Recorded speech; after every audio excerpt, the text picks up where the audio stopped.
जय श्री राम दोस्तों। आज मैं आपको बता रहा हूं कि मीन राशि के जो जातक हैं उनके लिए 2024 में जनवरी मास का राशिफल कैसे रहने वाला है ग्रह गोचर के अनुसार। सर्वप्रथम हर बार की भांति हम क्या करते हैं, भगवान सूर्य नारायण को साक्षी मानते हैं।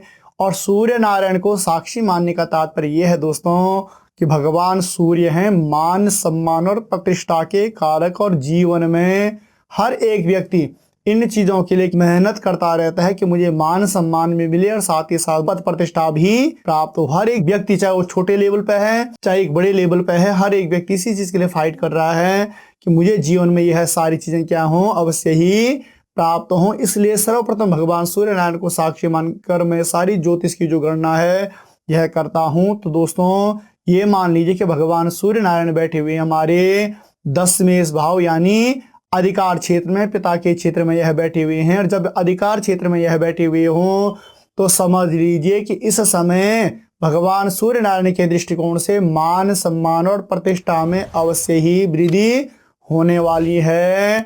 और उसके बाद पुनः दोस्तों क्या है, 13 जनवरी तक तो यह पिता के घर में है। पुनः यह क्या है, 14 जनवरी को हमारे राशि परिवर्तन कर रहे हैं। मकर राशि में आने का ये तात्पर्य है कि हमारे एकादश यानी इनकम के भाव में यह आ रहे हैं। और इनकम के भाव में आने का तात्पर्य है कि लाभ भी यहाँ पर यह हमें क्या करेंगे, हमारी इनकम में भी वृद्धि होने वाली है। और साथ ही साथ ज्येष्ठ भ्राता के साथ में या हम कोई मतलब अपने भाई बहनों के साथ में कोई साझेदारी का कोई कार्य कर रहे हैं तो उस कार्य में भी अवश्य ही हमें लाभ की प्राप्ति होने वाली है। यानी कि भगवान सूर्य नारायण के दृष्टिकोण से यह समय आपके लिए अच्छा रहने वाला है। पुनः हम आते हैं मंगल, तो भूमिपुत्र मंगल भी हमारे बैठे हुए हैं 10वें भाव में। और 10वें भाव अधिकार का क्षेत्र भी होता है, साथ ही साथ दोस्तों कारोबार का भी होता है। और सूर्य और मंगल की एक ऐसी युक्ति है कि जो हमारे काम धंधे में यानी कि जो भी हम कारोबार करते हैं, जो भी हमारा कार्य क्षेत्र है, अगर जॉब से रिलेटेड भी है तो समझ लीजिए कि हमें उन चीजों में क्या है, हमारी बढ़ोतरी अवश्य होती है। कारोबार को अगर दोस्तों कई समय से हमारा कोई ऐसा काम धंधा चल रहा था कि जिसमें हमारी रुचि नहीं बन पा रही थी, यानी रुचि न बनने का ये तात्पर्य है कि जब हम कोई भी कार्य करते हैं अगर हमारी उसमें रुचि नहीं बनती है तो उसमें क्या होता है, हमें सिर्फ और सिर्फ लॉस ही लॉस होता है। दोस्तों लॉस इसलिए होता है कि जहां पर रुचि नहीं होती वहां पर वह कार्य सक्सेस होता ही नहीं है। इसलिए अगर आप अपने कार्य क्षेत्र में भी कोई परिवर्तन लाना चाहते हैं तो यह समय आपके लिए वह बेटर रहने वाला है। यानी कि के दृष्टिकोण से भी यह समय आपका क्या है, अच्छा रहने वाला है। यानी कि आप अपने काम धंधे में कोई भी अगर परिवर्तन लाना चाहते हैं तो वह आपके लिए श्रेयस्कर रहने वाला है। पुनः हम आते हैं बुध, तो बुध भी हमारे बैठे हुए हैं पिता के घर में। पिता के घर में जब बुध बैठे हुए हों, जैसे मैंने कारोबार के लिए बताया या मान सम्मान और पद प्रतिष्ठा के लिए बताया, तो इसमें बुध का भी बड़ा रोल होने वाला है। बुध का बड़ा रोल ये कहने का तात्पर्य है कि पिता के घर में जब बुध बैठेगा तो समझ लीजिए कि मतलब सूर्य नारायण के साथ में जब बुध बैठेगा तो यह क्या है दोस्तों, कभी भी एक पद प्रतिष्ठित व्यक्ति जो होता है उसकी जो भाषा होती है, उसका जो बोलचाल का जो वो होता है तरीका होता है, वो है हमेशा क्या होता है, एक सरल भी होता है और मिठास भी उसकी वाणी में होती है। तो समझ लीजिए कि यहाँ पर यह भगवान सूर्य नारायण के साथ में आपको पूरा सपोर्ट कर रहा है। और साथ ही साथ मंगल के क्षेत्र में भी अगर देखें तो कारोबार का जो क्षेत्र होता है, एक व्यापारी व्यक्ति का क्या है, बोलने की शैली उसकी अधिक क्या होनी चाहिए, मधुरता उसकी जितनी बोलने की शैली में होगी उतना उसके लिए भी लाभ रहेगा।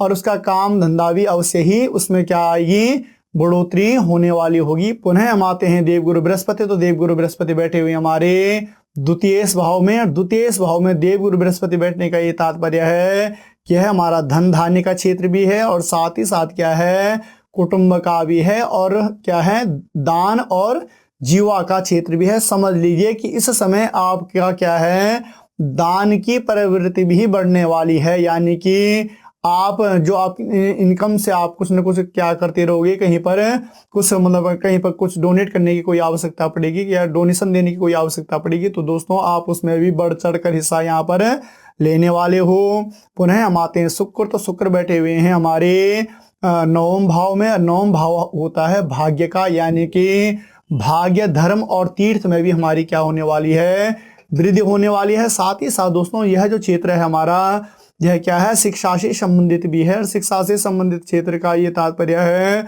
कि इस समय अगर आप कोई उच्च शिक्षा प्राप्त करना चाहते हो तो उसका भी आपका प्रयास यहाँ पर सार्थक रहने वाला है। पुनः शुक्र का भी क्या है, राशि परिवर्तन होने वाला है। शुक्र का राशि परिवर्तन यानी कि यह वृश्चिक राशि को छोड़कर धनु राशि में प्रवेश करेंगे आपके 17 जनवरी के बाद। और 17 जनवरी के बाद जब यह राशि परिवर्तन करेंगे यानी कि कारोबार के क्षेत्र में जब यह आएंगे, पद प्रतिष्ठा के क्षेत्र में यह आएंगे, तो दोस्तों अवश्य ही इन भावों को यह अच्छी तरीके से फलित करने वाले होंगे। उसके बाद पुनः हम आते हैं शनि। तो शनि बैठे हुए हमारे द्वादशेश क्षेत्र में, और शनि मैंने लगभग 2 घरों में हमेशा क्या देखा है, अच्छा फल फलित करते हुए देखा है। एक द्वितीयेश और द्वादशेश। द्वादशेश का शनि दोस्तों क्या होता है कि इंसान के जीवन में उसे काम धंधे से कभी भी मतलब ये मान के चलो कि परिश्रम उसके जीवन में बहुत सारा होता है,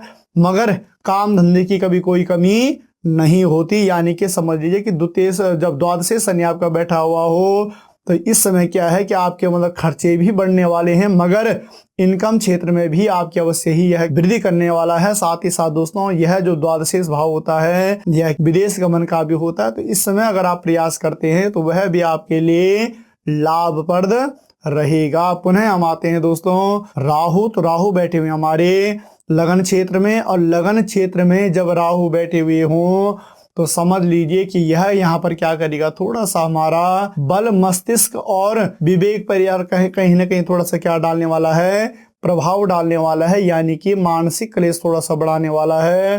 तो मानसिक क्लेश से अवश्य ही हमें थोड़ा सा क्या रहना पड़ेगा, दूर रहना पड़ेगा। अगर हम ऐसा नहीं करेंगे तो फिर कुछ ना कुछ कार्यों में हम उलझे ही रहेंगे। तो इसके लिए दोस्तों सबसे बढ़िया ये होता है कि आप अपने आप को जितना यहाँ पर बिजी रखते हैं, यानी कि बिजी रखने के साथ साथ में दोस्तों हमें क्या करना है, मेडिटेशन इत्यादि भी करना है। साथ ही साथ ये मान लीजिए कि अगर हम कोई मतलब अपने लिए मतलब शारीरिक रूप से भी हमें अवश्य देखनी है ऐसी चीज़ें कि जैसे एक्सरसाइज इत्यादि कर लिया या मतलब बहुत सारी ऐसी चीज़ें कर ली, तो उससे भी हमें क्या मिलेगा, लाभ मिलेगा। और प्लस क्या है कि यहाँ पर राहु जब लगन में बैठा हुआ है तो यह थोड़ा सा मानसिक क्लेश आपका बनाएगा, मगर इसके लिए सबसे बढ़िया दवाई है मेडिटेशन। अगर आप मेडिटेशन करते हैं तो अवश्य ही इससे भी आपको क्या मिलेगी, निजात मिलेगी। उसके बाद पुनः हम आते हैं केतु। केतु बैठे हैं सप्तम भाव में।